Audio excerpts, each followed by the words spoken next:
2019년 7월 1일 독일에서는 후견인의 도움에 전적으로 의존하는 중증장애인과 정신질환으로 인해 책임을 탓할 수 없는 상태, 즉 책임 무능력 상태에서 범죄를 저질러 정신병원에 수용된 수용자의 선거권을 허용하도록 연방선거법을 개정했습니다.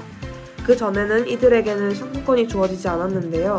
2019년 1월 연방헌법재판소에서 이들에게 선거권을 허용하지 않는 것은 헌법에 위배된다는 결정이 나면서 개정이 추진되었습니다.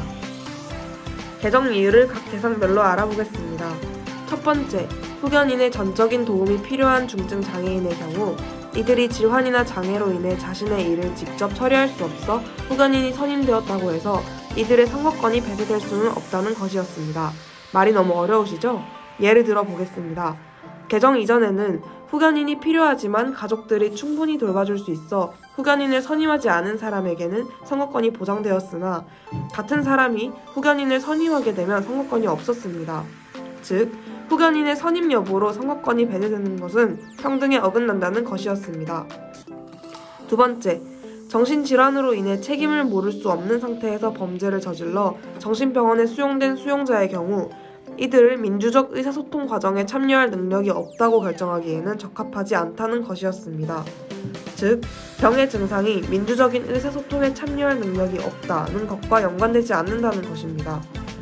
이러한 독일의 연방선거법 개정으로 우리의 공직선거법 개정에 참고할 시사점을 도출해 보려고 하는데요. 우리나라는 성년 후견을 받은 사람은 선거권이 배제되지 않으나 정신병원 수용을 선고받은 사람은 선거권이 정지됩니다. 또한 공직선거법에 의하면 신체장애로 인해 투표가 어려운 사람을 위한 규정은 존재하지만 장애로 인해 투표가 어려운 사람이 다른 사람의 도움을 받을 수 있는 근거는 없습니다. 독일은 이번 개정을 통해 이들의 선거권 행사와 관련된 부정투표를 막기 위해 투표 조력자 조력 범위를 제한하고 비밀 유지 의무와 부정한 조력에 대한 처벌 규정을 정했습니다. 그러나 우리나라는 피성년 후견인의 선거권 행사에 대한 조력 제도 및 부정한 투표를 차단할 제도가 마련되어 있지 않을 뿐더러 수용자는 선거권 자체가 없으며 병원에 입원한 정신질환자 또한 선거권을 행사하기가 어려운 상황에 있습니다. 이에 당사자의 입장은 이러합니다. 저는 병원에 입원했을 당시 투표를 하지 못했던 적이 있습니다.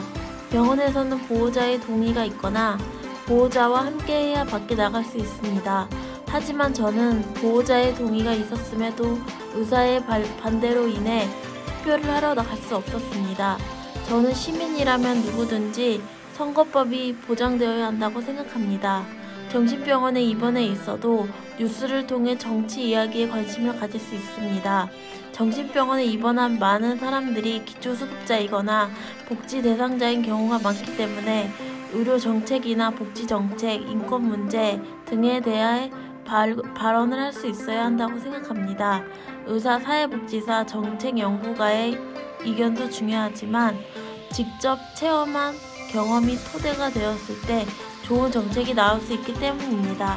국가의 한 민주 시민이라면 당연하게 행사할 수 있어야 할 선거권 과연 모두에게 당연했던 것일까요? 이들을 위한 선거권 허용 및 선거권 행사에 대한 조력 제도를 위해 다각적인 검토를 통한 사회적 합의가 필요할 것입니다.